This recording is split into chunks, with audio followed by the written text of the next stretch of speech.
شفا تو پورے قرآن میں ہی ہے لیکن پرٹیکولر آدمی پڑھتے ہیں اس کو، یا معوذتین پڑھتے ہیں جس کو زیادہ کالا جنات پکڑ لے، معوذتین پڑھتے ہیں، قل اعوذ برب الفلق قل اعوذ برب الناس پڑھتے ہیں۔ مقصد کیا ہوتا ہے کہ پڑھ کر پھونک ماریں گے تو بھتوا بھاگ جائے گا۔ اللہ کبھی کبھی شفا بھی دے دیتا ہے، اگر مقدر میں لکھا ہے تو دے دیتا ہے۔ قل اعوذ برب الناس قل اعوذ برب الفلق قل اعوذ برب الناس ملک الناس الہ الناس پڑھتا ہے، قل اعوذ برب الفلق پڑھتا ہے، سورہ فاتحہ پڑھتا ہے، تو پڑھنے کے ساتھ ساتھ ایک ورڈ پر ایک نیکی اس کو دی جاتی ہے۔ اگر پڑھ کر پھونک مارنے کے بعد ممکن ہے کہ اللہ شفا بھی دے دیتا ہے۔ بہت سے جگہوں پہ ابھی کلکتے میں ایک ہاوڑا میں ایک جگہ تھے، ایک آدمی آیا بولا کہ مولانا بہت دن سے میرے سر میں درد ہے، ختم ہی نہیں ہوتا، میں دم وغیرہ تعویذ وغیرہ یہ سب میں نہیں کرتا ہوں، میرا ادھر دماغ نہیں چلتا۔ تو انہوں نے کہا کہ مولانا بہت سر میں درد ہے، ذرا کچھ پڑھ دیجئے۔ تو میں نے قرآن کریم کی ایک دعایت پڑھ دی اس کو۔ میری تقریر 1.5 گھنٹے کی شاید ہوئی تو 1.5 گھنٹے کے بعد آ کے بولتا ہے کہ مولانا پانی لے کر کے آیا وہ کئی سارے بوتل میں۔ ہم نے کہا کہ یہ کیوں لے کر آئے پانی بوتل میں؟ بولا آپ دم کر دیجئے، کچھ پڑھ کر پھونک دیجئے۔ ہم نے کہا کہ کیوں؟ بولا جو درد میرے سر میں 1.5-2 مہینے سے تھا وہ درد ابھی 1.5 گھنٹے میں ختم ہو گیا، آپ نے کیا پڑھ کے پھونکا ہے؟ تو ہم نے کہا وہ تو اللہ کی مرضی ہے، ہم نے قرآن کریم آیت پڑھ کر پھونکی، آپ کو شفا مل گئی۔ لیکن جب میں قرآن پڑھ رہا تھا، ہم سورہ فاتحہ پڑھ رہے ہیں کسی کو دم کرنے کے لیے، تو 2 فائدہ، ایک شفا بھی مل جاتی ہے اور دوسرا فائدہ کیا، آپ کو نیکی بھی مل جاتی۔ وہ نیکی کب؟ کل قیامت میں کام آ جائے گی۔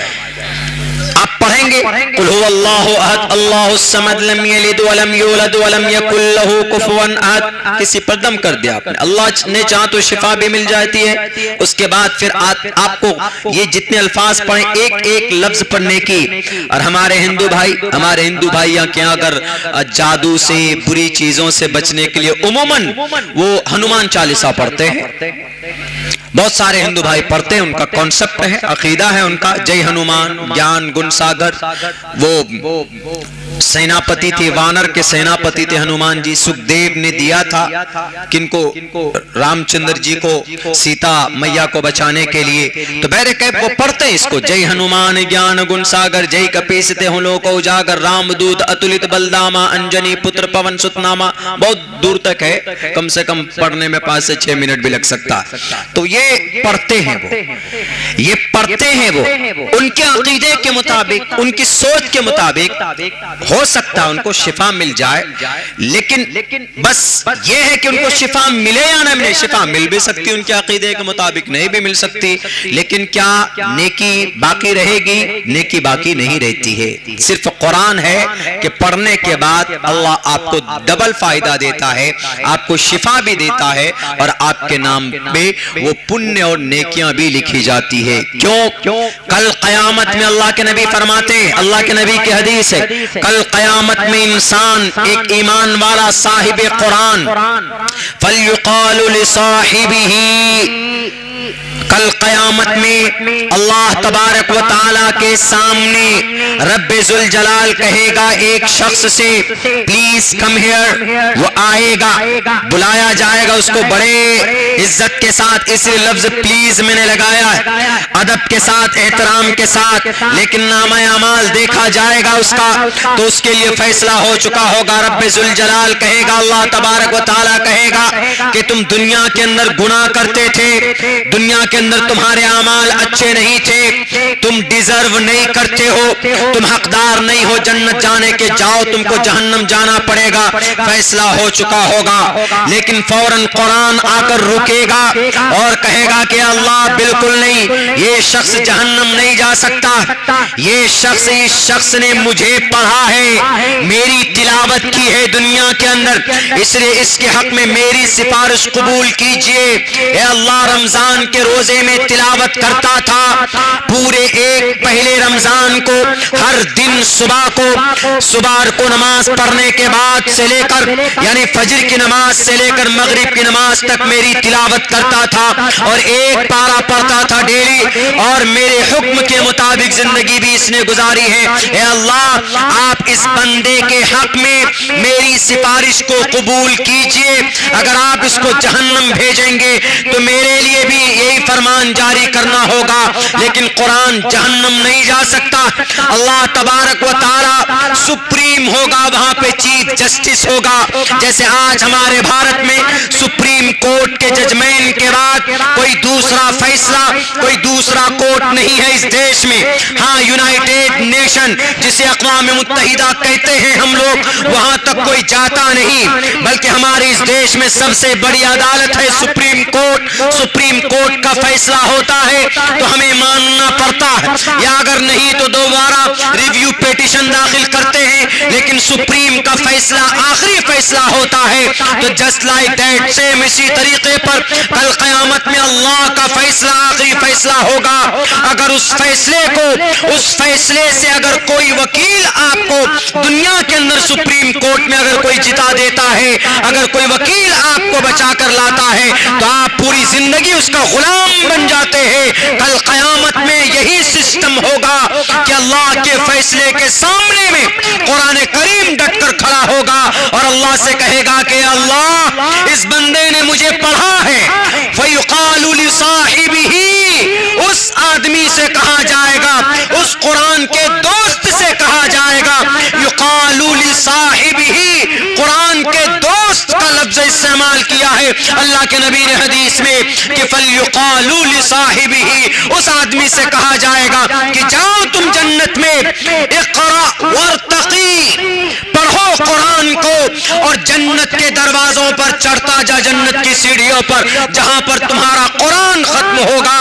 یہی حدیث حافظ قرآن کے لیے بھی ہے, یہی حدیث ڈیلی تلاوت کرنے والے کے لیے بھی ہے, یہی حدیث قرآن کے فرمان پر عمل کرنے والے کے لیے بھی ہے کہ جو آدمی قرآن کو سینے سے لگا کر چلتا ہے, جو آدمی اللہ کے نبی کی شریعت کو مان کر چلتا ہے, جو آدمی نبی کی سنت کے مطابق زندگی گزارتا ہے, کل قیامت میں یہ قرآن آپ کو بچا کر جہنم سے جنت میں لے کر جانے والا ہوگا. یہ سرٹیفکیٹ صرف قرآن کو ملا ہے, دنیا کی کسی کتاب میں یہ شان, کسی کوئی کتاب آپ کو جہنم سے بچا کر جنت نہیں لے جا سکتی. یہ صرف قرآن کا معجزہ, یہ ہے قرآن. آج ہم میں سے کتنے لوگ قرآن پڑھنا تلاوت کرنا جانتے ہیں؟ آئی تھنک, میرے خیال سے تقریباً ہمارے نوجوانوں میں سے شاید 75% نوجوان ایسے ہوں گے جو قرآن کی تلاوت نہیں جانتے. میرے بھائیوں, اگر آپ اللہ سے بات کرنا چاہتے ہو تو کیسے کرو گے؟ ہمارے ہندو بھائیوں میں پرشنوتری کا کچھ لوگ, پرشنوتری دیکھیں ایک نئی کتاب کا نام لے رہا ہوں, میں نے پچھلے سال اس کے اوپر ریسرچ کیا تھا. پرشنوتری کا ایک منتر ہے. ہم کو ایک جگہ کسی نے پوچھا کہ سر ایشور سے کیسے قریب ہوں, پرماتما سے. ہمارے ہندو بھائی ہیں, اگر برہمن بھائی ہیں, یادو برادری کے لوگ ہیں, سناتن دھرمی بھائی ہیں تو غور سے سنیں. پرشنوتری آپ کی ہی ایک دھارمک پستک ہے جو کئی اوتھینٹک, کئی شاستر سے چھانٹ کر اس کے کچھ شلوک جمع کیے گئے ہیں رشی منی دوارا, اسی کو پرشنوتری بولتے ہیں. اسی پرشنوتری کا ایک منتر میں نے پڑھا تھا, یتر نار یستو پوجنتے, بیٹی کے سمان میں. اس کے اوپر بہت ایکسپلین کر چکا ہوں میں, لیکن جو ابھی شلوک پڑھنے جا رہا ہوں اس کا ایکسپلین کرتا ہوں. انہوں نے کہا کہ سر ہم ایشور کے کیسے قریب ہوں, how can I close my God, my lord, please tell me something, because you know my granth, my shastra, please tell me. تو ہم نے کہا کہ بہت آسان ہے, ایشور کا نام لو قریب ہو جاؤ گے ایشور کے. تو انہوں نے کہا ہاؤ کین, کیسے, نام لینے سے کیسے قریب ہو سکتے ہیں؟ تو ایگزامپل ہم نے بتایا. ہم نے کہا کہ ایگزامپل ہے, دیکھیے شری رام چندر جی کے نام پر ایک کتاب ہے والمیکی رامائن. والمیکی رامائن ایک منشیہ نے لکھا, اس کا نام ہے رتناکر. رتنا کر اس کی زندگی پہلے کی رشی مہا آتما مہا پروش بننے سے پہلے الگ لائف تھی. کبھی کبھی ایسا ہوتا نا ہمارے سماج میں بھی بڑے شرابی ہوتے, بڑے ڈاکو ہوتے, لیکن کبھی اس پر اللہ